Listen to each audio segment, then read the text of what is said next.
ആരാണ് ഈ ഷിഗേറ്റക കുരീറ്റ? പേര് കേട്ടാൽ അറിയാം, ആള് ജപ്പാൻകാരനാണ്. ആളെപ്പറ്റി കേരളത്തിലുള്ള നമ്മൾ അറിയുന്ന എന്തിനാന്നല്ലേ? കേരളത്തിൽ നമ്മൾ മാത്രമല്ല, ലോകമെമ്പാടുമുള്ള ആളുകൾ നന്ദിയോടെ ഓർക്കേണ്ട ഒരു പേരാണ് ഷിഗേറ്റക കുരീറ്റയുടേത്.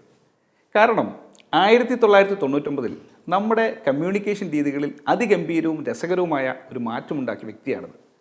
നമ്മളിന്ന് തലങ്ങും വിലങ്ങും അയച്ചു കളിക്കുന്ന ഇമോജികളുണ്ടല്ലോ, അതാദ്യമായി മൊബൈലിന് വേണ്ടി ഉണ്ടാക്കിയത് ഈ ജാപ്പനീസ് ഇൻ്റർഫേസ് ഡിസൈനറാണ്. ജപ്പാനിലെ NTT ഡൊക്കോമോ കമ്പനിയുടെ ഐമോഡ് എന്ന പ്ലാറ്റ്ഫോമിന് വേണ്ടി 176 ഇമോജികളാണ് കുരീറ്റ ഉണ്ടാക്കിയത്.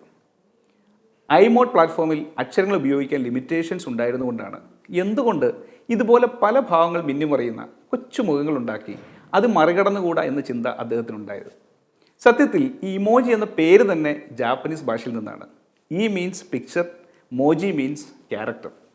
1999 ഉണ്ടാക്കിയ ഈ ഇമോജികൾ നമ്മുടെ ജീവിതത്തിൽ വിലസാൻ തുടങ്ങിയത് 2010 ഇമോജികളെ യൂണിക്കോഡ് സ്റ്റാൻഡേർഡായി എൻകോഡ് ചെയ്യപ്പെട്ടതിന് ശേഷമാണ്.